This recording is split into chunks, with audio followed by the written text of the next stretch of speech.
이런 식으로 운동을 아침 저녁으로 해주면 좋고요. 30개 5세트씩 해주는 게 좋습니다. 무릎이 안 좋으신데 뱃살을 좀 줄이고 하체를 강화하시기 원하신다면 이 운동 한번 해보세요.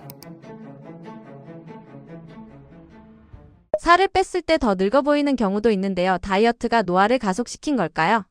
그러니까 극단적인 식단을 제한하게 되면은 어쨌거나 몸에서 영양소가 다 빠져나가고 몸의 파괴가 이루어집니다. 파괴가 이루어지기 때문에 첫 번째 몸의 변화보다 얼굴에서 변화가 나타나거든요. 얼굴에서의 변화는 얼굴 지방이 빠지게 됩니다. 얼굴 지방이 빠지다 보면 건조해지고 콜라겐이랑 엘라스틴 이런 것들이 감소가 되면서 수분이 쭉 빠지게 돼요. 이 수분이 빠지면서 주름도 지고 산화적인 스트레스로 인해서 딱 보면은 어디서 이렇게 뭐 잠을 못 잤냐 아니면 피부가 이렇게 노화가 됐냐 나이가 10년은 더 들어 보인다 이런 얘기를 하게 됩니다. 그래서 살을 빼면 더 늙어 보일 수 있는 경우가 극단적인 다이어트 영양소를 충분히 섭취하지 않는 상태에서 극단적으로 짧은 기간 안에 하는 다이어트가 무리를 줄 수 있습니다. 체중이 많이 나가지 않더라도 살을 빼야 하는 사람이 있다고 하셨는데요. 어떤 경우가 해당되나요?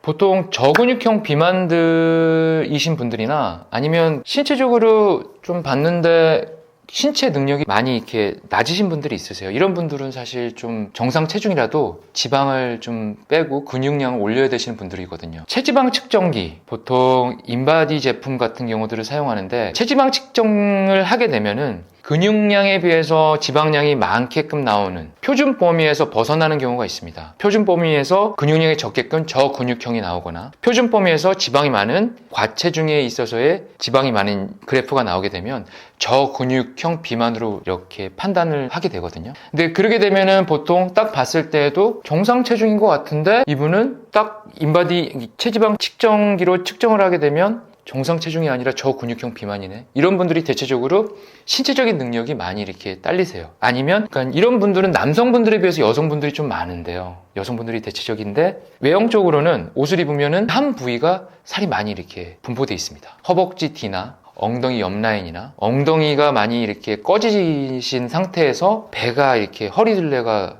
많거나 아랫배가 많이 나오거나 팔 뒤가 두껍거나 대체적으로 이런 분들이 이제 그쪽에다 여성분들 특히 그렇지만 지방을 많이 이제 쌓아 놓거든요. 근데 다른 부위는 얇지만 그런 부위가 두꺼우신 분들이 대체적으로 많습니다. 왜?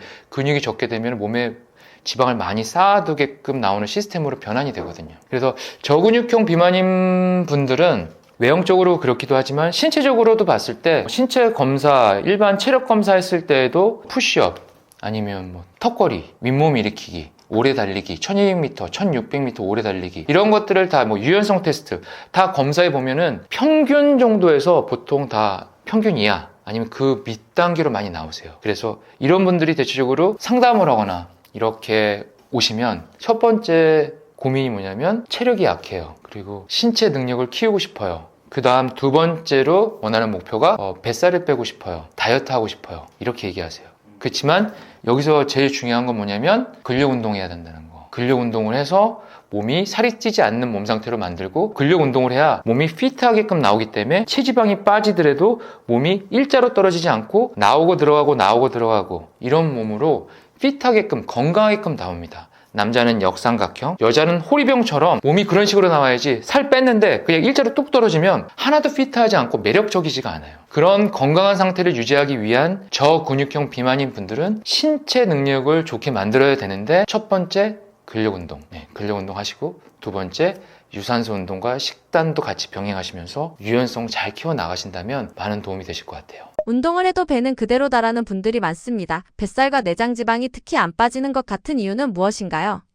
생활 습관에 있어서 가장 중요하다고 봅니다. 이 생활 습관이 사실 우리가 살아오면서 20대 나의 얼굴은 10대부터 20대에 살아왔던 나의 모습이 나의 얼굴, 내 몸이고요. 30대의 나의 모습도 20대부터 30대, 30대부터 40대도 내가 지금 중년에 있다면 중년의 나의 모습도 그 전에 살아왔던 나의 모습이 바로 보여진다고 보거든요. 그래서 과거 병력이라고 얘기합니다. 과거 병력, 과거 이력, 히스토리라고 얘기하는데 이 히스토리적인 부분에 있어서 생활 습관이 내가 어떻게 했냐에 따라서 틀려진다는 거죠. 근데 예를 들어서 내가 몸이 아파서 약을 주기적으로 복용을 많이 하고 이 약을 뭐 항생제든 소염제든 이런 것들이 몸에 계속 뭐 어디가 통증이 있거나 뭐 어디가 다쳐서 소화가 안 돼서 이런 것들을 계속 먹게 되면은 일반인에 비해서 이 간의 해독 능력이나 간에 있어서의 그런 이 케파 자체가 원활하지 않습니다. 그런 분들이 단백질 섭취를 해갖고 내가 몸을 만든다? 그러면 이게 몸에 흡수가 잘 되고 세포에 잘 전달이 돼갖고 몸이 잘 만들어질까요? 간 기능이 약하고, 간 기능이 약하면 신장 기능도 약할 수 있고, 이 신장 기능도 약하게 되면 실질적으로 간과 신장이 약하면 수면 부족도 일어나고, 아니면 장기적으로 소화관에 있어서 소화 능력도 떨어질 수밖에 없는 상황이 되거든요. 근데 그런 분들이 내 몸을 이렇게 단백질 잘 섭취하고 운동을 해서 만든다? 이 상태에 있어서의 내 생활 습관이 어떻게 되냐에 따라서 판명이 된다는 거거든요. 제가 이제 많은 분들을 상담하고 한 1만 명 가까이 되는 분들을 상담하고 티칭해드리고 대화를 통해서 몸을 변화시켜 드렸을 때 대부분이 많은 상식을 다 갖고 계시는데 똑같아요. 식사 자체가 이 탄수화물량이 많아요. 단백질은 진짜 적습니다. 단백질은 너무 적고 탄수화물량이 많아요. 어느 날은 단백질 많은 날도 있지만 대체적으로 일주일 루틴, 2주 루틴, 한 달 루틴을 봤을 때 탄수화물이 거의 80대요. 80에서 70%가 됩니다. 단백질은 정말 적어요. 먹는다? 그러면 지방이 많이 들어간 단백질이 아니라 밖에서 사 먹을 수 있는 단백질들을 많이 먹을 수밖에 없는 상황도 되고, 이런 상태로 식사를 하고 있으신 거예요. 그러다 보니까 본인들은 과도한 탄수화물, 그리고 이게 혈당을 많이 올리는 탄수화물인지 아닌지를 모르시고 그냥 일반적으로 드시면서 생활하다 있다 보니까 나는 적게 먹는데 왜 살이 쪄요? 혈당을 너무 많이 올리는 음식들을 드시고 있거나 이런 과당이 많이 들어가 있는 음식들을 먹고 있거나 이렇게 음식들을 드시다 보니까 이 살이 많이 찔 수밖에 없거든요. 특히 뱃살. 아까 말씀드렸지만 혈액이 고혈당이 되면은 몸 안에 내장 지방으로 다 쌓이게 되거나 피하지만 배로 다 붙이게 됩니다. 그러니까 고혈당이 되지 않는 음식들을 선택해 주는 게 중요한 것이죠. 그래서 실질적으로 생활 습관에 있어서 굉장히 중요한데, 그러면 여기서 생활 습관에서 음식을 먹을 때 제가 말씀을 드려요. 탄수화물을 드실 때 이 탄수화물이 보통 식이섬유와 당이 합쳐져서 탄수화물이 되는데, 식이섬유와 당에서 이 식이섬유를 제거하고 당만 있는 탄수화물은 드시지 마시라고. 식이섬유가 제거된 것들은 대체적으로 콜라, 사이다 같은 이런 음료들, 에너지 음료도 마찬가지고 이런 음료들, 그리고 밀가루는 이제 잘게 부수면은 식이섬유가 다 없어지거든요. 이 밀가루들, 이런 음식들, 그리고 떡, 면, 이런 게 다 포함되는 거죠. 그리고 볶아 탄수화물이 아닌 그냥 뭐 쌀밥, 흰쌀밥 이런 것도 당을 엄청 올립니다. 이런 음식들, 그리고 초콜릿, 아이스크림, 사탕, 너무 맛있죠. 너무 맛있는 음식들은 이 식이섬유가 없고 당만 있거든요. 그래서 우리가 뒤에 영양소를 딱 보면은, 음식 살 때 영양소를 보면은 탄수화물이라고 써 있기도 하지만 뒤에 당이 얼마만큼 들어가 있는지도 좀 보시면 좋을 것 같아요. 이런 것들이 내 몸에 뱃살로 많이 저장할 수밖에 없는 시스템이다라고 보시면 될 것 같고, 여기서 이제 드실 때에도 중요한 게 만약에 이제 탄수화물을 좀 먹어서 뱃살을 좀 안 찌우고 싶다 그러신다면 음식 먹는 순서도 중요합니다. 음식 먹는 순서도 지방을 1번, 왜? 혈당이 많이 안 오르니까. 2번 바로 단백질, 3번 탄수화물, 이렇게 돼요.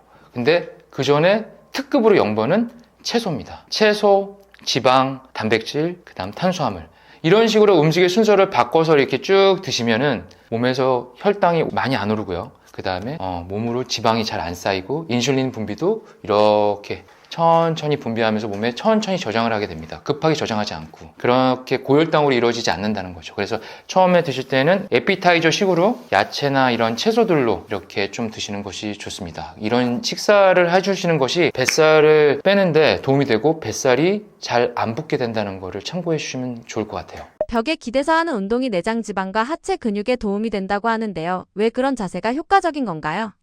벽에 기대서 내장 지방과 하체 근육에 도움이 되는 운동을 좀 하려고 하는데, 그 중에 하나, 여러 운동들이 있습니다. 그 중에 하나 또 도움이 되는 건 벽을 기대고 하는 월싯, 벽을 기대고 하는 스쿼트입니다. 자, 편하게 다리는 어깨 너비로 벌린 상태에서, 이게 유연성이 좀 힘든 분들은 앞꿈치를 옆으로 벌리거나 좀 더 다리를 벌려서 하셔도 됩니다. 자, 이 상태에서 11자로 놓고 등 대고, 손은 가슴에 놔도 되고요. 자, 이 상태에서 앞으로 나란히 해도 됩니다. 이 상태에서 가슴에 앞으로 놓고 그대로 앉습니다. 앉다가 무릎이 발 앞꿈치보다 많이 나오는 상태가 좀 유지가 된다면 좀 더 발을 앞으로 놓은 상태에서 앉습니다. 자, 90도까지 앉았다 일어나면 더 좋고요. 이 앉았다 일어나는 자세를 했을 때 만약에 이렇게 벌려진다 그러면 앞꿈치를 벌려서 좀 더 넓게 앉았다 일어났다 하면 됩니다. 유연성이 떨어지신 분들은 이런 식으로 하면 되고, 유연성이 좋으신 분들은 그대로 90도까지 앉았다.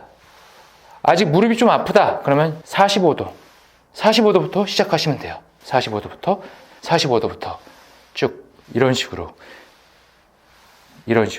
정확하게는 90도까지 앉아주는 게 좋습니다. 이런 식으로 운동을 하루에 아침, 저녁으로 사실 해주면 좋고요. 5세트씩, 30개 5세트씩 해주는 게 좋습니다. 근데 힘들다! 마찬가지로 3세트씩 30개씩. 이것도 힘들다! 처음엔 10개씩 3세트. 여러분이 함께 해주시면 도움이 됩니다. 자, 무릎이 안 좋으신데 뱃살을 좀 줄이고 하체를 강화하시기 원하신다면 이 운동 한번 해보세요. 잡고 그대로 앉습니다. 자, 이대로 1분간 하시면 됩니다. 1분간 하시면 되는데, 자, 이 상태가 좀 잘 된다. 아니면 제대로 운동하고 싶다. 그럼 처음에 30초만 이 상태를 하고 일어나서 무릎이 안 좋으면 짧게만 앉습니다. 무릎이 좀 괜찮다. 더 앉고 싶다. 그럼 더 깊게 앉습니다. 깊게 20번 앉고 다시 잡고 30초 하면 되고요. 다시 두 번째, 다시 20번 하고 다시 30초. 자, 이 운동은 처음 시작할 때 30초간 하프 스쿼트로 잡고 하고 그 다음에 20번 하고 다시 30초간 하프 스쿼트로 잡고 정적인 자세를 유지하는 겁니다. 이게 한 세트. 이렇게 해서 아침 3세트, 저녁 3세트 이렇게 해주시면 많은 도움이 됩니다. 50대 이후로 절대 하면 안 되는 운동도 있다는데 어떤 건가요? 50대 이후에는 허리를 과도하게 굽히는 운동들을 하면 사실 좀 무리가 갈 수 있고요. 또 사실 제일 중요한 게 그렇습니다. 그러니까 몸 상태에 따라서 틀려지는데 근육량을 이렇게 증가할 수 있는 운동들을 해주는 게 좋거든요. 근육량을 증가할 수 있는 운동들을 해줘야 되는데 내 몸을 잘 관리하신 분들은 50대가 되더라도 허리를 좀 굽히거나 무릎을 굽히거나 좀 많이 앉았다 일어났다 하는 운동들도 하셔도 되는데 대체적으로 활동량이 적으신 분들이 많으세요. 그런 분들이 갑자기 깊게 앉거나 아니면 허리를 굽히거나 무릎을 많이 굽히거나 그러면은 분명히 이 무릎과 허리와 이 목과 이런 자세들을 잡아줄 수 있는 그런 근육들이 활성화되지 않은 상태에서 하기 때문에 관절에 무리가 무조건 오게 되거든요. 특히 무릎, 허리. 그렇기 때문에 이런 몸 상태에 따라서 운동이 틀려지는 부분이 있고 만약에 몸 상태가 굽히는 게 좀 힘드신 분들 대상으로 말씀드리자면 이제 뭐 엎드릴 때 데드리프트, 이 데드리프트 처음 하시는 분들, 활동량이 적으신 분들이 하면 허리에 부담이 될 수도 있거든요. 근데 하면 너무 좋은 운동이고 그리고 두 번째는 윗몸 일으키기. 윗몸 일으키기 같은 경우는 그냥 크런치를 하면 되는데 이거 근지구력 측정을 하기 위한 운동이거든요. 근데 사람들이 모르고 복근 운동한다고 윗몸 일으키기 하는데 별로 좋지가 않습니다. 목과 허리에 부담이 많이 갈 수 있어요. 그래서 그런 분들은 대체적으로 이제 수건을 이용해서 복부만 운동할 수 있는 크런치, 목의 부담을 적게 하면서 할 수 있는, 허리의 부담을 적게 할 수 있는 크런치 운동을 해주시는 게 사실은 정말 좋아요. 그리고 좀 이렇게 몸 상태가 좋으신 분들, 평범하신 분들이라고 한다면 데드리프트 운동 하시는 게 좋습니다. 근데 이제 허리가 아치가 된 상태에서 엎드리는, 정확하게 배워서 엎드리는 자세로 해주시는 게 등 전체를 운동할 수 있는 운동이기 때문에 하시는 게 좋고요. 그리고 어깨도 펴지고 등도 펴지고 그리고 몸 전체가 뒤로 이렇게 쭉 펴질 수 있는 운동이 됩니다. 목도 허리도 이렇게 펴질 수 있는 운동이 되기 때문에 좋고 그 다음에 이제 스쿼트는 정말 하시면 도움이 되실 것 같아요. 근데 스쿼트를 처음 하실 때 힘드시다면 의자 잡고 스쿼트를 하시거나 의자에서 앉았다 일어났다 하는 스쿼트를 하시거나 벽에 기대서 하는 스쿼트를 처음 시작해갖고 내 몸을 최대한 이용해서 하체 근력을 키우시는 게 좋습니다. 왜냐하면 허리나 무릎 다 똑같은데요. 중력을 받고 운동을 해야지만 근육량이 좋아지거든요. 중력을 받지 않고 운동을 한다는 거는 근육량이 상승하기가 근육의 텐션, 근육의 탄성력이 좋아진다는 게 어렵습니다. 그래서 중력을 받고 운동을 해야지 허리가 튼튼해진다는 건 내 몸의 중력을 계속 받게끔 운동을 해줘야 되기 때문에 말씀드리는 거예요. 그래서 허리 부분은 또 특히 스쿼트 같은 경우는 되게 도움이 많이 되고요. 또 무릎 같은 경우도 이제 수술하시거나 관절염이 있거나 이런 분들은 좀 제외하고 앉아서 하거나 누워서 하셔야 되겠지만 좀 무릎에 부담이 되고 무릎이 약하신 분들은 스쿼트 같은 경우가 도움이 많이 된다. 왜냐하면 무릎에는 사실상 근육의 연부 조직이 이렇게 다 있지 않고 그냥 뼈하고 연골로 이루어져 있어요. 그러다 보니까 여기에는 수분이나 이런 것들이 들어가서 무릎을 좋게 만들거나 하는 그런 상태가 아니거든요.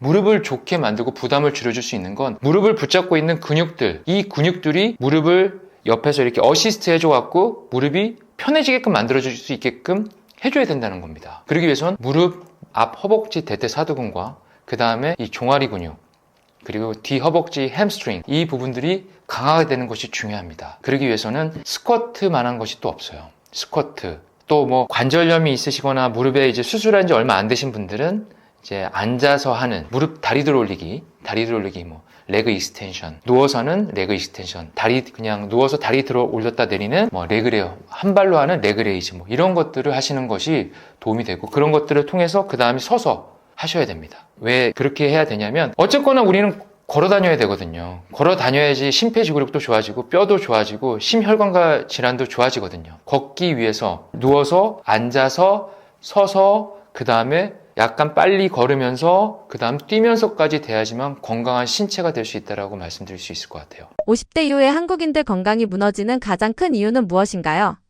생활습관이라고 말씀드릴 수 있을 것 같아요. 이것도 생활습관. 과다한 나트륨 섭취, 과다한 당 섭취, 이런 음식들을 우리는 그냥 20, 30대에는 모르고 먹었던 음식들이, 그때는 살이 안 쪘으니까 그냥 편하게 먹었던 음식들이 40, 50대 되다 보면은 기초대사량은 떨어지고 근골격도 약해지고, 그러니까 몸에서 살은 더 많이 찌고, 살이 많이 찌면서 신체적 능력이 떨어지니까 움직이기 싫어지고 계속 앉게 되고 누워있고 이렇게 되거든요. 그러니까 이런 생활 습관으로 인해서 중년 50대가 되면은 아무래도 좀 힘들어진다는 거죠. 근데 우리가 알아야 될 게 뭐냐면, 이런 내장 지방을 빼거나 체지방을 뺄 때 이런 수용체들이 있습니다. 알파 수용체라고 하는 것과 베타 수용체들이 있는데, 중년이 됐을 때 제일 고민은 아마 뱃살일 겁니다. 이 뱃살, 허리둘레가 이제 점점 늘어나는 거가 고민이 되고, 허리둘레가 늘어나니까 허리, 무릎 뭐 다 아프거든요. 어깨. 이 허리둘레가 줄면은 통증 줄게 돼 있습니다. 근데 이게 대체적으로 봤을 때 내장 지방은 그 알파 수용체, 베타 수용체 이렇게 말씀드리는데, 내장 지방은 이 베타 수용체가 많고요. 체지방, 이 피하 지방, 이게 허벅지나 뱃살이나 엉덩이 뒤쪽에 들어가는 거는 알파 수용체가 많습니다. 알파 수용체는 지방이 잘 이렇게 안 빠지는 수용체라고 보시면 되고요. 베타 수용체는 지방이 잘 빠지는 수용체라고 보시면 됩니다. 그래서 우리가 음식 조절만 잘하고 운동만 하면 뱃살이 빠지는데, 뱃살 중에서 어디가 더 잘 빠지냐면 내장 지방이 잘 빠집니다. 그리고 피하 지방은 천천히 빠져요. 왜냐하면 피하 지방이 알파 수용체가 많고 내장 지방엔 베타 수용체가 많고, 그리고 세포 자체에 있는 지방 크기에도 내장 지방의 크기가 훨씬 크고요. 체지방, 피하 지방에 있는 게 훨씬 작습니다. 그래서 1, 2주만 운동해도 남성분들은 내장 지방이 사실 많다 보니까 남성분들은 1, 2주 운동하면 좀 티가 나요. 뱃살이 쭉 줄어요. 근데 여성분들은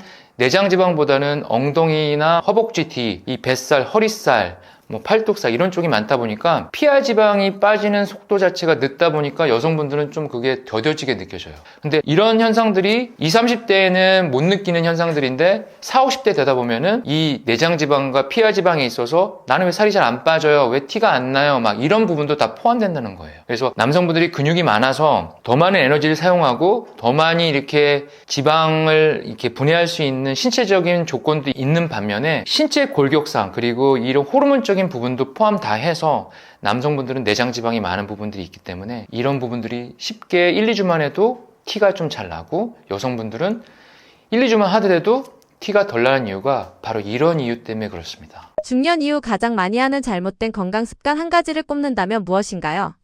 중년 이후에 이제 20, 30대와는 틀리게 신체적 능력이 좋다면 바로 밖에서 사람들과 뛰어놀거나 아니면 이렇게 같이 활동을 하거나 레저를 보내거나 할 텐데, 중년 이후에 조금 아무래도 좀 힘든 부분은 그냥 운동이 걷기로 하시는 부분들이 있습니다. 운동을 한다는 건 걷기가 아니라 이게 숨이 이렇게 가빠야 되는 거거든요. 숨이 가쁘고 이산화탄소의 양이 많이 나가야 되는 겁니다. 몸에서 이산화탄소가 많이 배출되면 배출될수록 신체적인 능력이 좋아지거든요. 근데 그냥 평범하게 걷기식으로 한다, 이게 잘못된 생활 습관이거든요. 그러니까 이런 것들은 식후에 하는 거는 괜찮아요. 왜냐면 혈당을 올리지 않게끔, 인슐린이 올리지 않게끔, 내 몸에 지방이 잘 안 쌓이게끔 신체적으로 그 몸 상태를 만들어주는 건 좋은데, 그냥 운동을 걷기식으로 한다? 이거는 사실상 운동이 아니라 그냥 신체 활동이라고 보시면 좋을 것 같아요. 그래서 숨이 가쁘게끔 운동할 수 있게끔 하루에 10분 이상 가쁘게끔 해주시는 거, 이게 중요하고요. 시간이 많다 그럼 30분, 더 많다 1시간, 이렇게 늘려가 주시는 게 좋습니다. 숨이 가빠야지만, 탄수화물의 양이 많이 나가야지만 몸이 변화되게 되어 있습니다. 그리고 땀이 나게 되어 있고요. 땀이 나게 되려면 그냥 천천히 걷고 그냥 일반적으로 그냥 호흡이 원활하게 있는 상태에서 한다? 이거는 그냥 신체 활동이라고 보시면 될 것 같아요. 정말 이 운동만은 추천하고 싶다 하는 간단한 운동법이 있다면 무엇인가요? 일상생활 중에서 꼭 여러분한테 추천드리고 싶은 두 가지가 있습니다. 첫 번째, 스트레칭적인 거 하나, 두 번째, 무릎을 강화시킬 수 있는 운동 하나. 이 두 가지는 중년분들한테 도움이 많이 되실 것 같아요. 첫 번째로 스트레칭, 맥켄지 신전 운동이라고 하는 동작인데 의자에서 하는 겁니다. 의자에서 두 팔을 양옆으로 이렇게 펼치고요. 그 다음에 이 허리가 이렇게 말린 상태가 아니라 허리를 이렇게 전방 경사를 만들어주고 골반을 뒤로 후방으로 돌리면서 전방 경사를 만들어주고 견갑골이 모이게끔 하면서 붙여준 상태에서 고개를 뒤로 젖힙니다. 자, 여기서 키포인트는 엄지를 뒤로 제껴주는 겁니다. 그래야지 어깨 관절이 유연성이 더 높아지고 가슴이 펴지면서 말린 등이 쭉 펴집니다. 허리도 좋아지고 경추도 좋아지고. 자, 이 자세를 20초씩 3회를 해주시는 게 가장 효과적입니다. 20초씩 3회. 아침, 점심, 저녁. 키포인트, 엄지를 뒤로 제껴주는 겁니다. 펼쳐서. 그래서 견갑골을 모아주고 그래야지만 목에 있는 경추와 허리에 있는 요추가 척추에 있어서 C자라인이 딱 역C자라인이 딱 이루어집니다. 이 흉추 빼놓고 목과 허리만 역C자가 돼야 됩니다. 그래야지만 목 통증 줄고 어깨 통증 줄고 허리 통증도 줄어듭니다. 이거 꼭 실천하시기 바랍니다. 두 번째로 중년분들한테 또 도움이 되는 게 가장 편하면서도 할 수 있는 운동인데 이 다리 그냥 의자에서 다리 들어 올렸다 내리시면 됩니다. 그래서 그냥 옆에 이렇게 잡고 편하게 다리 이렇게 들고 하나, 둘, 셋, 넷, 다섯. 자, 내렸다가 다시 하나, 둘, 셋, 넷, 다섯. 자, 반대쪽도 하나, 둘, 셋, 넷, 다섯. 다시 하나, 둘, 셋, 넷, 다섯. 자, 이 운동이 좋은 이유는 뭐냐면요. 허벅지 뒤에 있는 햄스트링이 이완이 되면서 앞에 있는 대퇴사두근이 강화되면서 무릎이 안정됩니다. 이게 별거 아닌 것 같지만 하루에 한 3세트 정도 20번씩 아침, 저녁으로 꼭 해주시면 무릎이 예전하고 정말 틀리게 정말 편해질 겁니다. 뒤에 있는 허벅지 뒷근육이 늘어남으로 인해서 이 오금에서 혈액순환도 잘 되고 림프순환도 원활해지게 되겁니다. 무릎 통증이 또 줄어들어요. 그리고 앞에 있는 허벅지가 강화되면서 무릎이 편안해집니다. 여러분 꼭 한번 실천해 보시기 바랍니다. 건강은 갑자기 무너진다고들 하는데요. 중년에 특히 조심해야 할 경고 신호가 있을까요? 중년이 되면 저도 중년이라서 너무 느끼는 건데 저는 20, 30대 때 제가 태권도 사범을 했을 때입니다. 저랑 가장 친한 친구와 태권도 사범을 하면서 숙식을 했을 때인데 그 도장에서 숙식하면서 근데 저녁에 일 다 끝나고 나면 밥 둘이 두세 공기씩은 먹으면서 김치랑 그냥 돼지 볶음이랑 다 먹고 나서 바로 그거 먹고 10분 있다가 투게더 아이스크림을 먹었어요. 근데 다음날 그때는 이제 복근이라고 하죠. 이런 복근, 왕자 이런 것들이 흐려지지 않을 만큼 신체 활동도 많았고 몸 상태도 그렇게 좀 좋았어요. 그래서 그때는 아프지도 않고 많이 먹어도 괜찮다. 살도 안 찌네? 이런 식으로 그냥 무지하게 생각했던 부분들이 40대가 지나고 50대 중년에 딱 오다 보니까 느끼는 거. 첫 번째가 먹으면 살이 많이 쪄요. 그냥 많이 먹으면 옛날처럼 먹으면 그러니까 많이 먹으면이라기보다 젊었을 때처럼 먹으면 살찝니다. 조절해야 돼요. 그리고 두 번째는 이게 옛날처럼 이 소화 능력이 좋지가 않아요. 소화관에 있는 위장도 다 근육들이기 때문에 이런 능력도 떨어지게 돼 있어요. 그리고 마지막 하나는 통증. 그냥 어느 순간 어깨 통증이 한번 오고 어느 순간 목 통증이 오고 어느 순간 무릎 통증, 골반 통증, 발목 통증들이 옵니다. 근데 이 통증들이 왔을 때 중요한 게 뭐냐면 이게 통증이 왔네? 그냥 이제 근데 며칠 지나고 파스 붙인 다음에 며칠 지나면 이게 좀 좋아져요. 근데 그 신호가 뭐냐면 단축되고 굳어진다는 겁니다. 이게 계속 몸이 계속 신호예요. 그게 통증이 아파 그래서 한 달 정도 병원 다니고 뭐 한 다음에 이제 통증이 잡혔네 하고 유연성 운동을 안 하고 가동범위 운동을 안 하고 신체 운동을 안 하고 그냥 냅두면 이게 체형이 계속 앞으로 이렇게 굽어지는 현상들을 받게 되실 거예요. 어깨는 앞으로 굽히면서 라운드 숄더가 되고 등은 굽고 목은 앞으로 쭉 나오는 거북목이 되고 허리는 이렇게 계속 앞으로 이렇게 전방 경사가 되지 않고 약간 굽혀지면서 허리도 앞으로 꼬부랑 할머니처럼 앞으로 굽히고 무릎도 옛날만큼 펴지지가 않고 고관절도 가동 범위가 줄어들면서 다리는 옛날만큼 올라가지 않고 이런 현상들이 바로 노화가 진행되는 현상이거든요. 이 노화가 진행되는 현상은 바로 이런 통증들의 시작이고 먹으면 내가 살이 잘 찐다? 옛날만큼 그러지 않네. 이게 신호 1번. 2번은 통증. 아프네? 이게 신호입니다. 이때 정말 주의해야 되는 거예요. 통증을 잡고 가동범위를 넓히고 유연성 운동을 하고 근력 운동을 해주셔갖고 이게 단축되지 않도록 최대한 노력을 해야지 이 통증들로 인해서 여기가 굳고 그 다음 반대쪽 굳고 목 굳고 고관절 굳고 계속 굽어져 나가는 거예요. 이러다 보면 나중에 이제 내 몸 형태가 갑자기 정말 노화가 많이 일어난 내 몸 형태의 몸이 됐구나, 이렇게 되는 겁니다. 다이어트 할 때 절대 먹으면 안 되는 음식이 있을까요? 보통 이제 저녁이 되면 배가 많이 고파서 이제 허기가 지기 마련인데, 저녁에는 실상 기름진 음식이나 이렇게 단 음식, 트랜스 지방이 많은 음식, 밀가루, 이런 액상가당이 첨가된 음료 같은 음식들은 정말 자제를 하는 것이 중요합니다. 그리고 이제 남성분들은 좀 많이 느낄 수도 있는데, 이제 보통 저녁이 되면 허기지는 부분들에 있어서도 술이 좀 많이 영향을 미치거든요. 술을 조금 자제하는 것이 중요하고, 술을 먹게 되면 이제 좀 다음날 좀 많이 이렇게 허기가 더 많이 지고 혈당이 떨어지다 보니까 단 음식이 더 많이 이제 땡기거든요. 이제 그런 부분들을 참고해서 저녁에는 혈당을 많이 높이는 음식, 인슐린이 많이 분비되면서 혈당을 많이 높이는 음식이 진짜 정말 안 좋고요. 그 다음 이제 그 외적으로는 트랜스 지방, 이제 가공된 지방들로 음식을 만든 식품들이 정말 좀 안 좋고, 그런 것들만 좀 자제해 주면은 좋습니다. 그래도 좀 먹어도 좀 될 수 있는 음식들은, 저의 경우 같은 경우는 예전에 한창 저도 다이어트 한 적이 있는데, 다이어트 했을 때 저녁에 와서 이제 좀 살을 빼고 싶다, 이런 적이 있었어요. 근데 그때는 삶은 달걀 같은 경우도 많이 먹었고, 그 다음에 계란찜 같은 경우도 좀 해먹고, 그런 것도 괜찮았고, 단백질이니까. 그 다음에 이제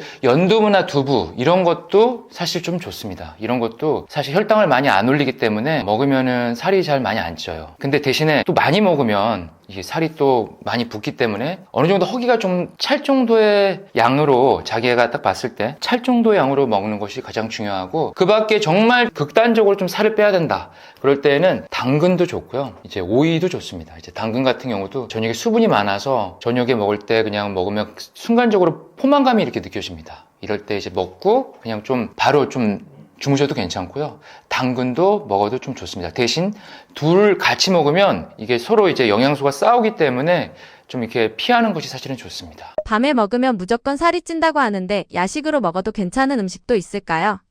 피해야 될 음식은, 우선 오후에 이제 일을 하고 활동을 하고 나서 저녁에 들어오면 허기가 많이 질 수밖에 없어요. 근데 그때는 사실 배가 고픈 것보다 뇌에서 이렇게 신호를 보내갖고 배가 고프게끔 내 몸 상태를 만들어주고 있는 겁니다. 그리고 자기에 대한 보상도 있고 스트레스도 많이 받기 때문에 그걸 풀기 위해서 우리가 선택할 때 좀 이렇게 좀 강한 음식들을 먹어요. 그러니까 짜고 맵고 달고 이런 음식들은 사실 중국 요리도 될 수 있고요. 짜장면, 짬뽕, 탕수육, 이게 나쁜 음식이 아니라 저녁에 먹으면 살이 많이 찌는 음식입니다. 그래서 그런 음식들이 조금 살이 어쩔 수 없이 또 많이 찔 수밖에 없고, 그 음식 중에서도 밀가루, 혈당을 많이 올릴 수밖에 없는 밀가루가 또 많이 살을 찌게 만들 수밖에 없는 요인이 되고요. 그리고 트랜스 지방이 많은 거, 가공류 있잖아요. 소세지 같은 것들, 이런 가공류들이 살을 더 많이 찌우게 만듭니다. 피자, 햄버거, 이런 정크푸드 같은 경우. 근데 저녁이 되면 사실 뭐 곱창이든 이런 치킨이든 이 트랜스 지방이나 아니면 포화 지방이 많은 음식들을 몸에서는 이제 많이 원합니다. 하지만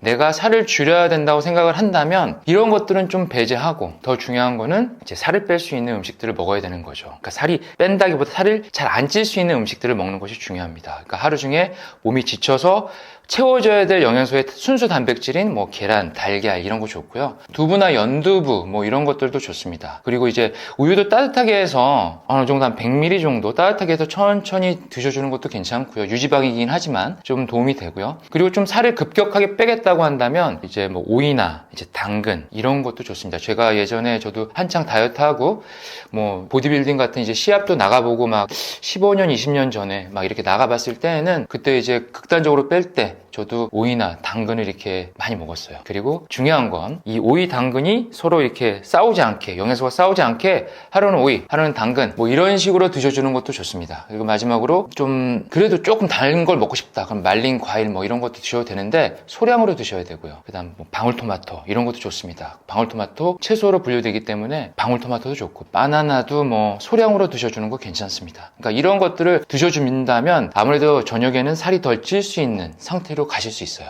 다이어트에 식후 혈당이 중요한 이유는 무엇인가요?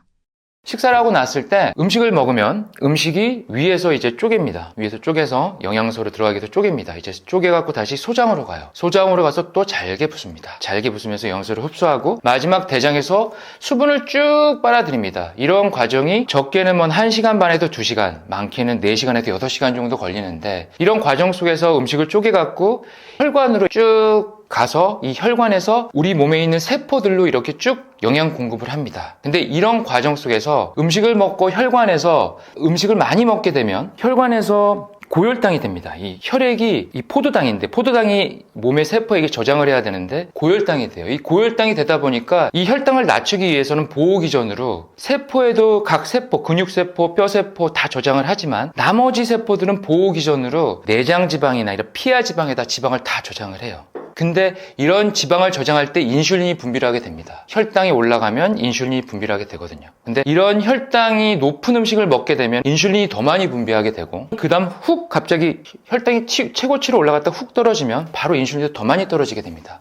이런 과정들이 계속 반복되다 보면은 인슐린에 있어서의 저항성이 생기게 되고 인슐린의 저항성이 생기다 보면은 더 많이 살이 찌게 되고 과도하게 비만이 될 수밖에 없습니다. 그래서 혈당 스파이크를 올리는 이제 이런 음식들은 사실 자제하는 것이 중요하고요. 혈당 스파이크를 올리지 않는 복합 탄수화물, 단백질, 지방, 이런 채소, 이런 음식들을 먹어주는 것이 중요합니다. 그래서 여기서 이제 좀 제일 중요한 것이 뭐냐면 식후에 있어서 혈당이 올라갈 수밖에 없는데 이럴 때에는 식후 10분 정도에서 한 15분, 20분 정도 안에는 걷거나 가벼운 체조나 아니면 스트레칭이나 몸을 움직여주는 것이 중요합니다. 그래야지 혈당이 안정화돼서 살이 안 찌고요. 그 다음에 한 1시간 반 정도 되면은 혈당이 최고치로 올라가요. 그때가 몸에서 이제 저장이 막 마무리되는 시점이거든요. 이 시점이 지나서 한 2시간 정도 지나면은 혈당이 떨어졌을 때쯤에는 그 다음부터 이제 운동을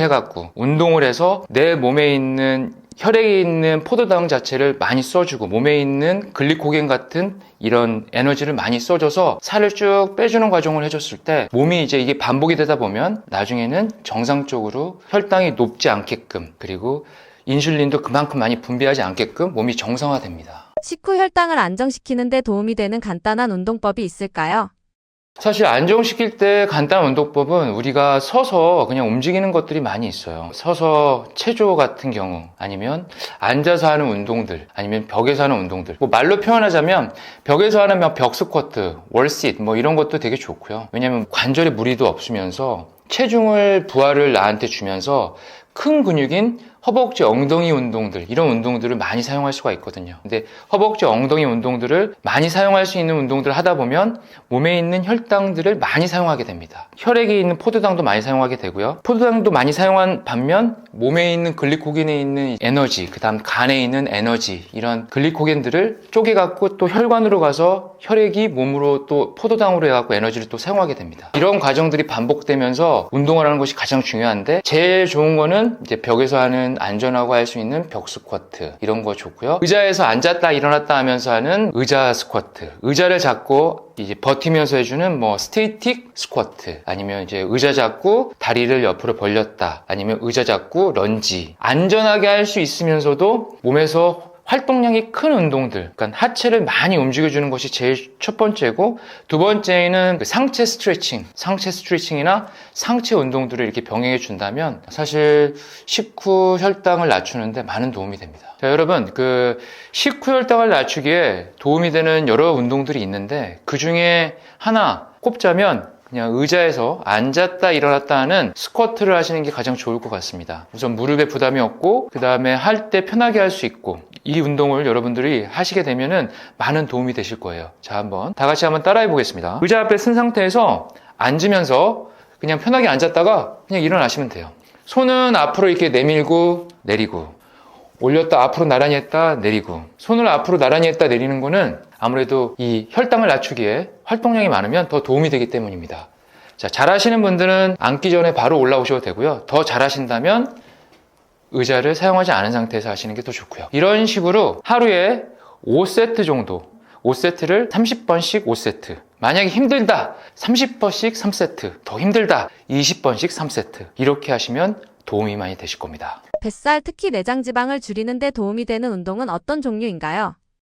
뱃살 내장 지방을 줄이는 운동은 전신 유산소성 근력 운동입니다. 자, 전신 유산소성 근력 운동은 전신을 사용하는 운동이 가장 좋아요. 그러니까 에너지를 가장 많이 사용하면서 호흡이 원활하게 멈추지 않고 이렇게 숨을 쉬면서 할 수 있는 전신 유산소성 근력 운동이 가장 좋습니다. 이런 운동들은 서서 점핑잭 같이 옆으로 팔벌뛰기 같은 운동들이 포함될 수 있고요. 다리 들면서 박수치기 이런 운동이나 아니면 목도리 도마뱀 같은 운동이나 이런 전신을 이용하면서 계속 몸을 움직여주면서 하는 운동들이 뱃살 내장 지방을 뺄 때 좋습니다. 근데 여기서 제일 중요한 건 뭐냐면 했다가 쉬었다가 1분 했다 쉬었다가 1분 했다 쉬었다가 이런 식으로 하면은 많은 도움은 되지 않고요. 좀 쭉 한 번에 5분에서 10분 정도 하고 1, 2분 쉬고 한 번에 5분, 10분 정도 하고 1, 2분 쉬고 이 정도는 사실 되게 좋습니다. 대신에 노약자나 초보자나 몸에 근골격계 질환이 있거나 아니면 심혈관계 질환이 있는 분들이시라면 아무래도 약간 좀 조심하고 처음에 시작할 때는 1분부터 그 다음 2분, 3분, 4분, 5분 이런 식으로 늘려가시는 게 좋습니다. 결국 중년 다이어트에서 가장 중요한 건 무엇일까요? 중년 다이어트에서 제일 중요한 건 말할 게 너무 많은데요. 여기서 제일 중요한 거는 첫째는 근육량 늘려야 된다는 거. 왜냐면 기초대사량이 떨어지기 때문에 기초대사량은 이제 20대 후반부터 떨어지기 시작해갖고 중년 30대 중반 되면은 이제 기초대사량이 연 1%씩 쭉 떨어지게 됩니다. 사람에 따라서 차이는 좀 있지만 40대가 되면 더 많이 이렇게 50대가 되면 더 많이 이렇게 떨어지는데 이 기초대사량이 떨어진다는 얘기는 근육량이 감소한다는 얘기예요. 근육량이 감소한다는 얘기는 뼈의 밀도도 감소한다는 얘기입니다. 근데 뼈의 밀도가 감소하면 무기질부터 해갖고 우리 몸 안에 있는 마그네슘, 인, 칼슘 이런 것들이 다 빠져나간다는 거예요. 그러면 근합성이 안 된다는 겁니다. 근육을 합성시키고 탄성을 줄이기 위해서는 이런 무기질이 있어야 되거든요. 근데 뼈의 밀도가 줄어든다? 그러면 근육량이 줄어든다. 근육량이 줄어든다? 곧 기초 대사량이 줄어든다는 얘기를 말씀드리고 싶어요. 근데 중요한 게 뭐냐면 근육량 5kg가 빠지면 뼈의 밀도가 1kg가 줄어듭니다. 그러니까 중년이 됐을 때 30대 중반이나 20대 중반으로 따졌을 때에는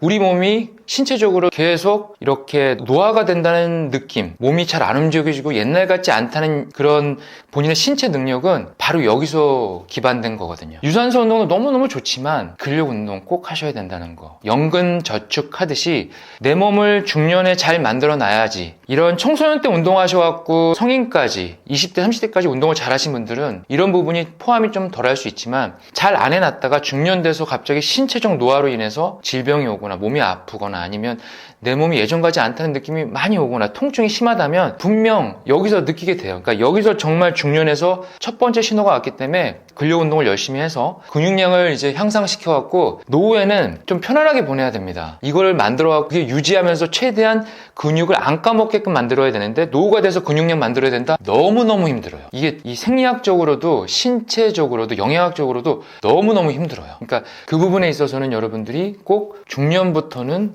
근력 운동이 첫 번째다라는 거를 키워드로 가져가시면 좋을 것 같고요. 두 번째는 중년부터는 20대, 30대도 하면 너무 좋지만 중년에는 너무너무 중요한 부분이 공복 상태를 유지하는 거를 좀 말씀드리고 싶습니다. 공복 상태 유지라고 하는 건 뭐냐면 아침, 점심, 저녁 다 먹어야 되는데요. 이제 저녁 식사를 보통 6시에서 7시 먹으면 7시 이후부터 다음날 아침 7시까지는 공복 상태 유지를 해주시는 게 좋아요. 그 이유가 뭐냐면 첫 번째로 공복을 유지하게 되면은 몸에서 이제 인슐린이 안 나옵니다. 인슐린이 안 나오고 혈당도 오르지 않아요. 그래서 이 인슐린도 나오지 않고 혈당도 나오지 않은 상태를 만들게 되면은 몸에서 지방을 분해하는 성분이 이제 발생되게 돼요. 간에서 케토시스라고 하는 몸의 신체적 상태가 되기 위한 초입 단계인데 몸에서 탄수화물만 계속 분해하다가 이제 몸에서 위험 신호가 오니까 이제 지방을 막 분해합니다. 간에서 지방도 이제 분해하고 이런 지방을 분해해서 이 지방을 몸에서 에너지를 사용하거나 몸에서 이제 신체적 능력으로 이제 사용을 하게 됩니다. 근데 이제 12시간부터 그렇게 되고 보통 12시간부터 이제 한 16시 되면은 몸에서 자가 포식이 일어나면서 나쁜 세포가 좋은 세포에 의해서 나쁜 세포가 이제 이렇게 없어진다고 보면 됩니다. 그러니까 몸이 정화되는 상황이 돼요. 이런 상태가 됐을 때 가장 이상적으로 지방이 잘 빠지는 상태가 됩니다. 혈당이 오르지도 않고 그 다음 혈당이 오르지 않은 상태에서도 인슐린은 분비하지 않고 인슐린이 분비하지 않으니까 인슐린 저항성도 안 생기고 몸에서 지방을 에너지로 갖다 쓰니까 너무너무 지방이 잘 빠지는 현상, 이런 현상을 잘 만들어준 상태에서 아침, 점심, 저녁을 주기적으로 적당한 양의 단백질을 꼭꼭 섭취해 주시면서 탄수화물, 그 다음에 지방, 그리고 수분 섭취 이런 것들이 잘 유기적으로 잘 이루어진다면 일주일만 지나도 몸 상태가 틀려져. 아, 내가 좀 힘이 없는 것 같지만 내가 지금 건강해지고 있는 느낌 분명히 드실 거예요. 한 달 지나면 통증들도 없어져요. 이게 정말 신기합니다. 공복 유지했을 때 성장 호르몬도 분비가 훨씬 좋아져요. 잠잘 때 아이들 키 크게 하려고 막 먹이시는 분들이 있는데 그거 맞기도 하지만 사람마다 이제 DNA가 틀려서 맞는 부분도 있지만 대체적으로 대부분은 공복 상태에서 성장 호르몬이 훨씬 많이 분비되기 때문에 낮보다 낮에 한 20% 분비된다면 잠자는 시간 60에서 80%가 분비되기 때문에 아이들도 공복 유지를 했을 때 몸이 훨씬 빠르게 성장한다. 대신 공복 계속 유지하면 안 되고 정확하게 아침 일찍 아침, 점심, 저녁 식사를 유기적으로 잘 해주고 분명히 영양소 3대 영양소, 단백질, 탄수화물, 지방을 잘 섭취해서 몸 상태를 유지해주면 진짜 신경 안 쓰고 살이 쭉쭉 빠져나가면서 근육이 이제 탄성력이 붙어갖고 근육량도 좋아지고 신체적 능력이 좋아져요. 단 여기서 운동 꼭 하셔야 된다는 거. 근력 운동 1번, 2번은 유산소 운동. 마지막으로 중요한 거 유연성 운동, 스트레칭 정말 중요합니다. 요요가 안 오게 하려면 어떻게 해야 할까요? 자, 요요가 없으려면요. 제일 중요한 거는 아무래도 극단적인 식사 제한이겠죠. 대부분이 그러세요. 그러니까 식사를 제한해서 다이어트를 대부분이 하세요. 그러니까 그렇게 하면 멀리 못 갑니다. 여성들을 대상으로 연구했는데 한 15년 정도를 평생 살면서 다이어트를 한다고 합니다. 이 15년 동안 다이어트하는 기간을 좀 하지 말고 하지 않았으면 좋겠고 그냥 한 번만 잘 세팅을 해서 이 습관적인 루틴만 잘 가져가면 되거든요. 그러기 위해서는 극단적인 어떤 다이어트를 하는 단기 다이어트나 아니면은 식사량을 확 줄여서 내가 체중에 맞게끔 하는 다이어트를 하시는 것이 바로 요요 현상이 일어나거든요. 요요 현상이 안 일어나게 하게끔 하는 방법들은 제일 중요한 거가 이제 식사를 아침, 점심, 저녁을 꼭 해주시는 것을 저는 좀 이렇게 추천드려요. 물론 키토시스 이제 뭐 1인 1식 다이어트 너무 좋거든요. 이 다이어트도 너무 좋은데 이거는 이제 평생 그렇게 하실 거면은 그렇게 하셔도 되고 사람의 몸 상태에 따라서 근육량이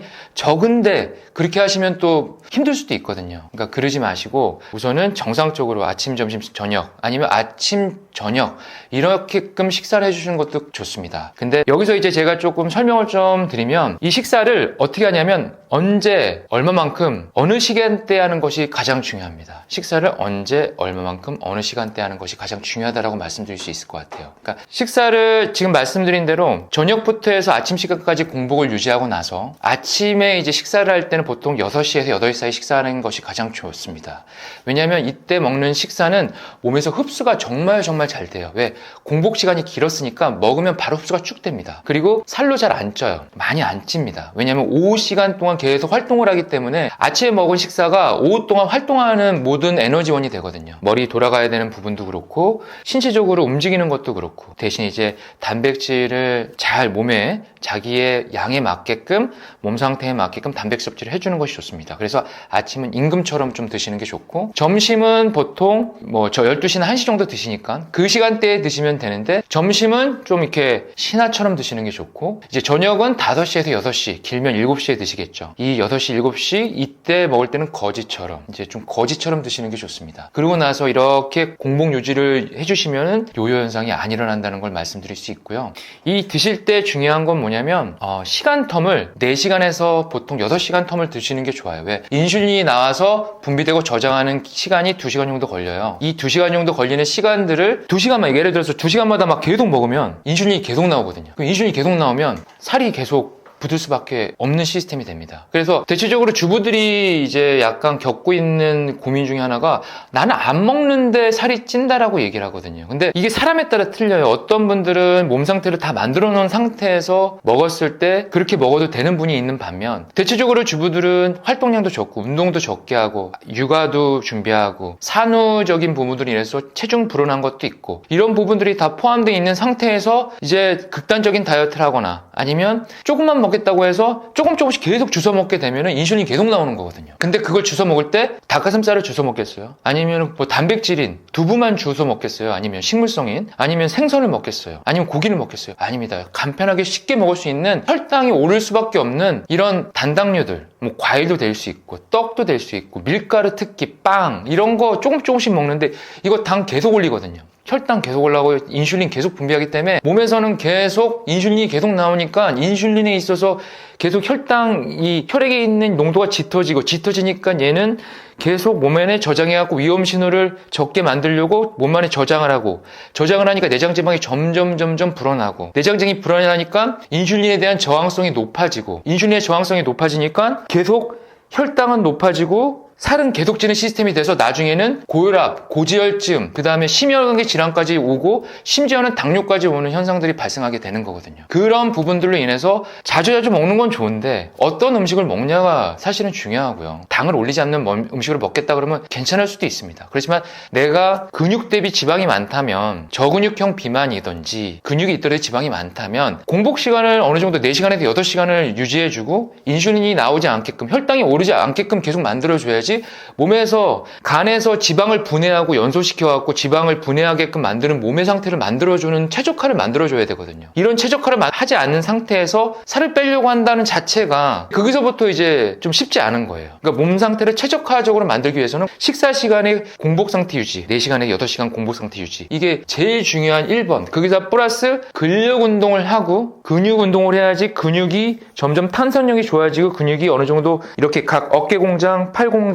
뭐 여기 전완 공장, 뭐 가슴 공장, 하체 공장들이 점점 커지면 거기다가 또 당을 갖다 쓰게 되거든요. 그럼 혈당이 떨어질 수밖에 없어요. 근육이 커지면 당을 많이 쓸 수밖에 없기 때문에 근력 운동을 하는 것이 중요하다. 그러다 보면은 심장도 비대해지고 안에 있는 장기들도 더 근육량이 늘고 더 혈액순환도 잘 되게끔 소화 기능도 좋아질 수밖에 없는 시스템이 되거든요. 그러다 보면 몸의 최적화 상태가 됐을 때 살이 더 잘 빠지게 되는 겁니다. 그래서 다이어트는 사실 뭐냐면 우리가 생각했을 때 돈 모으듯이 1 더하기 1은 2가 될 것 같은데 1 더하기 1이 3이 되고요. 3 더하기 3이 6이 될 것 같은데 3 더하기 3이 9가 됩니다. 9 더하기 9가 18이 될 것 같은데 9 더하기 9가 30이 돼요. 이게 점점 점징적으로 그냥 치고 올라가요. 그 몸 상태를 만들기까지 보통 15일에서 30일이 걸려요. 이 15일에서 30일에 대한 공복 상태 유지, 근력 운동, 유산소 운동, 병행을 하신다면 한 일주일만 지나도 몸에 확 느껴지고요. 2주만 지나면 그 다음부터 시스템이 돌아가요. 왜냐하면 몸에서 세포 자체가, 이 장기들은 보통 약간의 기간은 틀릴 수 있지만 보통 2주에서 3주 정도에 세포가 리셋돼요. 그리고 몸에 있는 근육부터 해서 근골격 이런 세포들도 한 달 정도 내외로 해서 리셋됩니다. 이 리셋되는 과정으로 통해서 몸이 계속 변환이 되는 거거든요. 이 변환이 되는 시스템이 되려면 2주 정도 그런 식으로 보내고 그 다음 한 달 정도 딱 보냈을 때부터 가속도가 이렇게 붙어 나가요. 그래서 다이어트를 내가 하겠다, 극단적인 다이어트 말고 다이어트를 하겠다는 거는 천천히 한 달, 2달, 3달 정도 내 몸을 최적화를 딱 만들어 놓은 상태에서 유지하시면 되세요. 욕심이 생긴다? 근육량을 더 만들고 지방을 더 줄이고, 그래서 6개월, 1년 정도의 내 몸을 만든 상태에서 그대로 그냥 몸 상태를 유지하시면 살이 잘 안 찌는 몸이 되시는 겁니다. 근데 여기서 내가 그냥 조금 빨리 1주, 2주 동안 빠르게끔 내가 살을 빼려고 식단을 줄이거나 극단적인 식단을 줄이거나 운동도 안 하고 조금씩밖에 주워 먹지 않는 그런 음식들로 인해서 살이 안 빠진다는 식으로, 아니면 그런 식으로 다이어트를 하게 되면 요요 현상이 일어나고 피부도 노화가 일어나고 주름도 가속화돼요. 주름도 지고 건조한 피부가 되고 이런 몸 상태가 되기 때문에 또 몸에서도 힘이 하나도 없고, 그리고 몸에 있는 면역력도 훨씬 떨어지고 혈액순환도 안 좋습니다. 그래서 사실 다이어트는 몸의 파괴고, 파괴는 몸에 영향을 많이 미쳐요. 근데 그 영향을 많이 미치는 거를 그렇게 극단적인 선택을 해서 몸에 영향을 미쳐갖고 요요 현상으로 나게끔 몸 상태를 만들지 마시고, 이렇게 스텝 바이 스텝으로 하나씩 몸 상태를 좋게 만들으셔갖고 그냥 내가 이 정도면 만족된다 하고 유지하시는 루틴을 만드시는 것이 중요하다고 봅니다. 우리가 무심코 하게 되는 자세 중에서 몸에 치명적인 영향을 주는 자세는 어떤 건가요? 자, 우리가 평상시에 일을 하는 자세가 이제 세상이 많이 바뀌어서 다 이제 서서 하는 자세도 많이 있지만 의자에서 앉아서 하는 자세가 많습니다. 이렇게 컴퓨터를 사용하게 되면, 아니면 스마트폰을 서서 봐도 이 어깨가 앞으로 이렇게 말릴 수밖에 없는 자세거든요. 이 말릴 수밖에 없는 자세를 하게 되면 자연적으로 목이 앞으로 이렇게 나오게 됩니다. 집중을 하면 집중을 할수록 목이 이렇게 앞으로 나오게 되는데, 약간 목을 이렇게 조금만 빼더라도 목에서 받는 이 스트레스, 이 목뼈, 이 경추 쪽에서 받는 스트레스가 한 4kg에서 5kg 정도는 받고요. 이게 정말 이렇게 접을 정도로 이런 식으로 가게 되면 2kg에서 25kg 이상의 하중을 받게 됩니다. 그럼 목에 있는 스트레스가 바로 어깨로 가고, 어깨에서 이 부분을 감당을 못하게 되면 바로 이 경추 디스크에 문제가 오게 되거든요. 근데 여기서 더 중요한 게 뭐냐면 앞으로 이렇게 숙이다 보면은 허리까지 같이 이렇게 펴져야 되는데 요추 허리가 펴져야 되는데 허리까지 이렇게 굽어지게 돼요. 이런 굽어지는 현상들이 일어나는 겁니다. 그래서 사실 바른 자세라고 하는 거는 뭐냐면 사실은 이렇게 쭉 세워서 횡격막을 이렇게 들이마시면서 가만히 있는 자세가 바른 자세긴 하지만 좀 이렇게 굽으신 분들이나 아니면 이런 자세를 하시는 분들은 대체적으로 하셔야 될 첫 번째가 허리가 이렇게 후방 경사되어 있는 거를 다시 전방으로 돌릴 수 있게 골반을 이렇게 후방으로 돌리면서 허리를 아치 만듭니다. 그러니까 쉽게 얘기해서 허리가 이런 식으로 되어 있으면 여기서 고관절을 돌리면서 골반을 이렇게 후방 경사로 위로 올리면서 허리가 이렇게 펴지기만 하면 여기 어깨는 앞으로 이렇게 라운드 숄더식으로 앞으로 가질 않아요. 근데 허리가 이렇게 편하게 뒤로 후방 경사식으로 골반이 전방으로 이렇게 돌아가게 되면 자연적으로 어깨는 말린 형태로 가게 되고 고개는 집중하기 위해서 앞으로 숙이게 됩니다. 그래서 어려우시겠지만 좀 이렇게 허리를 쭉 펴서 할 수 있는 자세로 허리 쪽에다가 쿠션을 대거나 좀 그런 의자들을 좀 앉으셔서 하게 되면은 자연적으로 어깨는 펴지고 고개도 앞으로 나가는 게 더 불편해져요. 근데 그렇게끔 해주시면 도움이 될 것 같습니다. 목, 어깨, 허리 통증이 계속 반복되는 분들이 많습니다. 치료를 받아도 다시 아픈 이유가 뭔가요? 증상은 치료했지만 그 다음 그 사후 관리가 중요하거든요. 우리가 오늘 예를 들어서 물리치료를 받았는데 물리치료 받고 나서 통증 괜찮아졌어. 어깨 통증 있었는데 받고 나니까 좀 시원해졌어. 괜찮은 것 같아. 자, 일 시작. 어깨 앞으로 라운드 숄더, 고개 앞으로 숙이면서 1시간만 딱 하면 다시 안 좋아. 이게 반복 패턴입니다. 이 반복 패턴이 되지 않게끔 치료하면서도 내 일반적인 일상생활에서의 자세도 정말 중요하고요. 두 번째는 이 라운드 숄더의 예를 들자면 앞으로 몸이 이렇게 굽은 상태에서 이제 펴줘야 된다. 그러면 등만 쭉 펴줬다. 끝? 그러면 안 되거든요. 앞에 있는 가슴 앞쪽에 있는 이 소흉근이라고 하는 근육, 이런 근육도 쭉 펴줘갖고 운동을 통해서 앞으로 이게 단축되지 않게끔 만들어줘야 되거든요. 그런 부분들을 사후적인 관리, 운동적인 관리, 평상시 자세적인 관리 이런 걸 통해서 해준다면은 통증이 재발되는 위험 요소가 줄어들고 앞으로도 좀 윤택하게 생활할 수가 있을 텐데 아플 때만 사실 간절할 때만 찾는 거죠. 간절할 때만 통증 줄이기 위해서 병원 가고 통증 줄이기 위해서 물리치료 다니고 통증 줄었네 갑자기 몸을 그냥 관가해버려요. 퍼스트로 해갖고 내 우선순위를 첫 번째에 놓고 이걸 다 해놓고 다른 걸 해야 되는데 이게 통증이 주니까 또 괜찮아져서 이렇게 가요. 그럼 나중에 또다시 아프면 또 똑같이 병원을 가거나 물리치료를 받으러 가요. 이게 나쁘다는 게 아니고 이 반복되는 패턴을 줄이시길 원하시는 분들은 기본적으로 생활 습관을 조금 변형을 주셔야 된다는 말씀, 그리고 사후 관리적인 기본적인 운동에 있어서 정확한 운동들을 좀 하셔갖고 통증을 줄일 수 있게끔 만들어 주시는 것이 좋습니다. 운동보다 호흡이 먼저다라고 하셨는데요. 호흡 하나로 정말 혈액순환이나 통증이 달라질 수 있나요?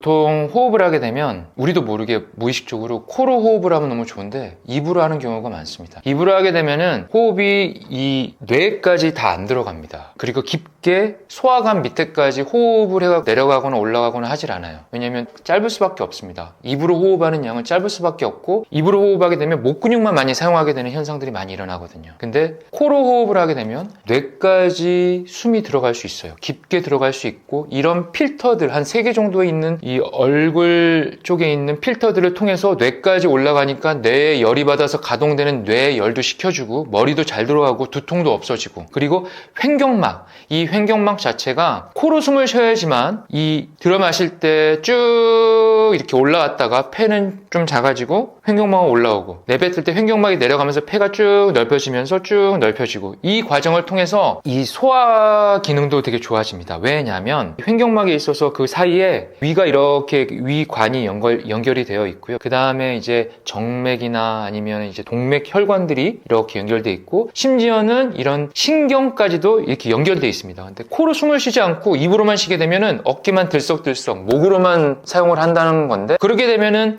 혈액순환이 우선 안 돼요. 혈액순환이 잘 안 돼. 그럼 소화 능력 떨어지는 게 1번. 그 다음에 소화 능력도 떨어지는 거에다가 기본적으로 근육량을 늘리려고 하시는 분들도 소화관, 위, 소장, 대장 이런 것들이 잘 움직여야지만 내 몸에서 흡수가 잘 될 거 아닙니까? 그 혈액순환도 잘 될 거고 이런 부분들이 급속도로 떨어지거든요. 그래서 이런 코로 호흡하는 이 복식 호흡이 중요하다. 호흡뿐만 바꿔도 틀리다는 건 뭐냐면 호흡만 잘해도 근육량이 좋아지고 소화 기능도 좋아지고 두통이나 머리의 회전력도 되게 빨라지고 좋아질 수 있다는 점입니다. 그래서 보통 복식 호흡은 한 6초 정도는 코로 들여 마셨다가 코로 들여 마시면 배가 나오거든요. 그 다음에 다시 입으로 코랑 같이 내뱉으면서 배가 들어가고 들여 마셨다가 다시 입으로 후 내뱉고 6초 이 시스템으로 연습을 하시면서 운동을 할 때나 걷기, 뛰는 거는 조금 무리가 될 수 있고요. 하다 보면 입으로 할 수밖에 없고 걷기 그리고 일반적으로 하는 근력 운동들 다 포함될 수 있어요. 근데 이제 중량이 많이 들어가는 운동들은 또 어쩔 수 없이 숨을 참았다가 입으로 내뱉어야 되는 이런 호흡을 해야 되기 때문에 스티킹 포인트, 숨을 참는 구간에 호흡을 해야 되기 때문에 그 부분은 좀 어려울 수 있지만 우리가 기본적으로 웜업을 하거나 스트레칭을 하거나 일상생활 속에서는 복식 호흡을 해주는 것이 소화 기능도 좋아지고 뇌도 기능도 좋아지고 머리도 맑아지고 두통도 없어지고 여러모로 좋습니다. 자기 전에 간단하게 할 수 있는 통증 잡아주는 운동 있을까요?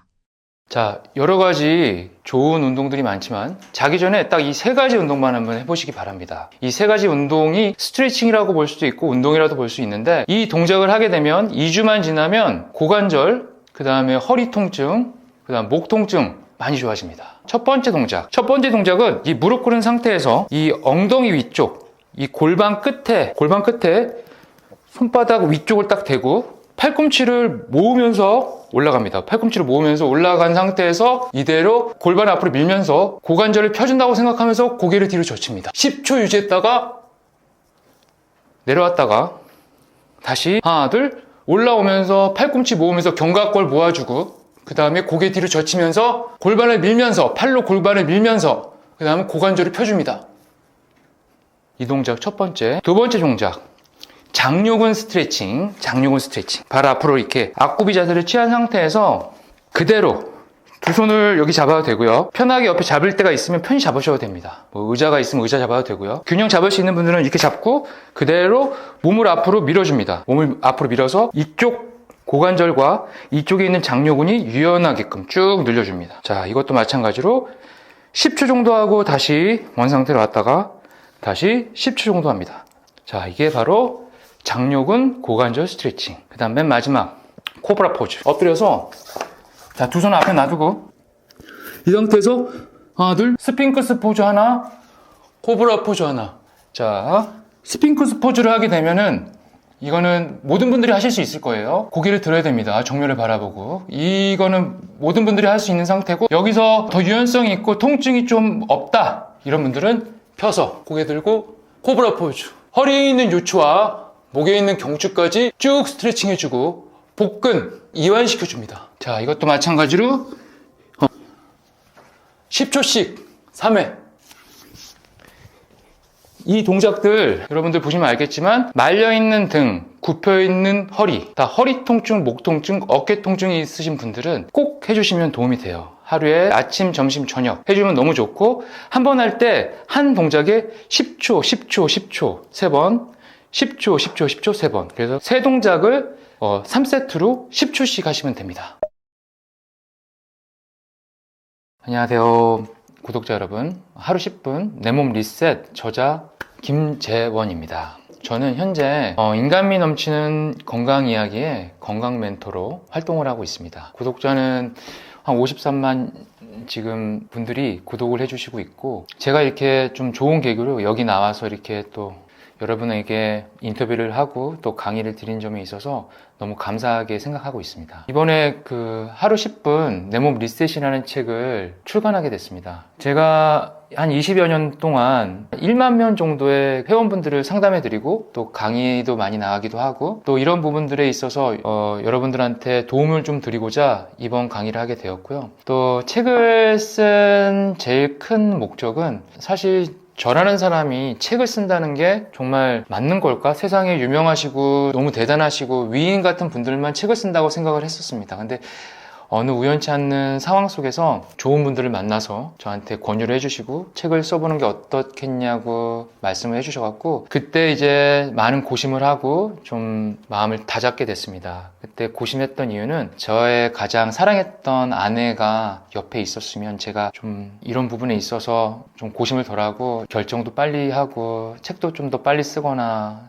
여러분들 좀 빨리 찾아뵈실 수 있었을 것 같은데, 아내가 이제 좀 몇 년 전에 일찍 좀 어쩔 수 없이 하늘나라로 가는 상황이다 보니까 제가 아들도 육아를 해야 되고, 그때 아들이 초등학생이었습니다. 그러니까 아들도 육아를 해야 되고, 아들과 또 집안일과 또 사회생활도 하면서 또 돈도 벌어야 되는 상황들도 막 겹치다 보니까, 또 플러스해서 저도 굉장한 상실감에 빠져 있어서 저라는 사람이 과연 책을 써야 되는지가 의문이었습니다. 그 고심이 제일 컸어요. 내가 슬프고 내가 너무 힘든데, 내가 이렇게 잘 못 일어나고 이런 상태인데 이거를 여러분들한테 내가 건강이라는 이야기를 해도 될까라는 고심을 많이 했다가, 이제 주변에서 가까운 가족분들이나 주변에서 좀 힘을 주시고, 그리고 또 구독자, 제 인감이 넘치는 건강 멘토 채널의 구독자분들도 통증이 줄었다, 몸이 좋아졌다, 이런 말씀을 해주셔갖고 또 많은 힘을 얻게 됐어요. 마지막으로 또 아들이 아빠가 이렇게 활동하는 모습을 너무 좋아하더라고요. 뿌듯해하고, 엄마가 없는 부재 안에서도 아들이 이렇게 좀 엄마에 대한 사랑이 아빠한테 닿오다 보니까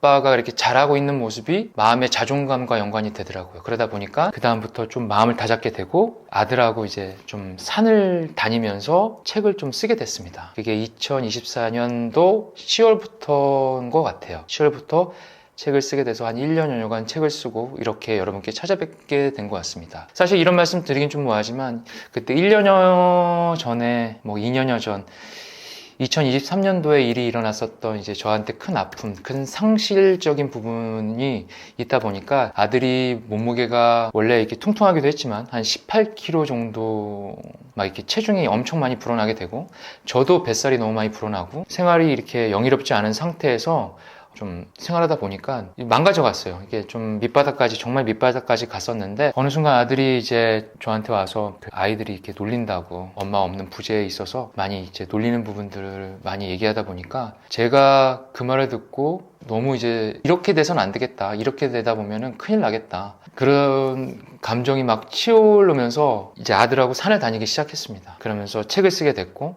아들하고 지금까지는 한 60여 곳에서 한 80여 곳의 큰 산들을 다 다니기도 하고, 지금도 다니고 있고, 작은 산들도 지금 다니고 있습니다. 그래서 아들이 한 18kg에서 한 20kg 빠졌고요. 키도 한 3cm 정도 컸습니다. 이런 부분들에 저한테는 되게 큰 자존감과 자신감이 올라갈 수 있는 부분이 생기면서 책을 써도 되겠다라는 마음이 더 생기게 됐어요. 쓰면서도. 그래서 여러분한테 이렇게 와서 좀 인사드리는 부분들, 그리고 또 이번에 제 책이 이렇게 나왔으니까 한번 한 권씩 갖고 계시면 도움이 되실 것 같아요. 도움이 되실 것 같고, 언제건 또 궁금한 사항이 있으면 개인적으로 제 채널에 와서 문의하셔도 되고요. 이쪽 똑똑한 한 스푼 이쪽 채널에 와서도 문의를 주셔도 좋을 것 같습니다. 저는 여러분들한테 언제나 건강과 함께하는 이야기를 나눌 수 있는 건강 멘토로 함께하고 싶습니다. 사운드 바디, 사운드 마인드라고는 키워드를 갖고 있는 제 채널인데, 사운드 바디, 사운드 마인드라는 말은 몸이 건강해야 정신도 건강해진다. 제가 그건 직접 몸소 느꼈거든요. 어려서부터 운동도 하고 체육 쪽으로 공부도 하고 박사학위까지 밟고 했지만, 제가 큰 상실감을 겪다 보니까 몸이 망가지면 마음도 망가지고 자존감, 자신감 다 밑바닥까지 가더라고요. 근데 몸이 다시 건강해지니까 정신도 건강해지고 좀 더 자존감도 올라가면서 자신감도 올라가게 되는 제 모습을 확인하게 되고, 또 제 아들의 모습도 확인하게 됐습니다. 그래서 여러분들 만약에 조금이라도 심적으로 좀 자존감이 떨어졌거나 자신감이 떨어졌거나, 아니면 외적으로 내가 약해져 있다라는 모습을 느끼신다면, 사운드 바디, 사운드 마인드, 몸이 건강을 먼저 찾으시고 그 다음에 바로 따라오는 마음도, 정신도 건강해진다는 점 잊지 마시기 바랍니다. 감사합니다.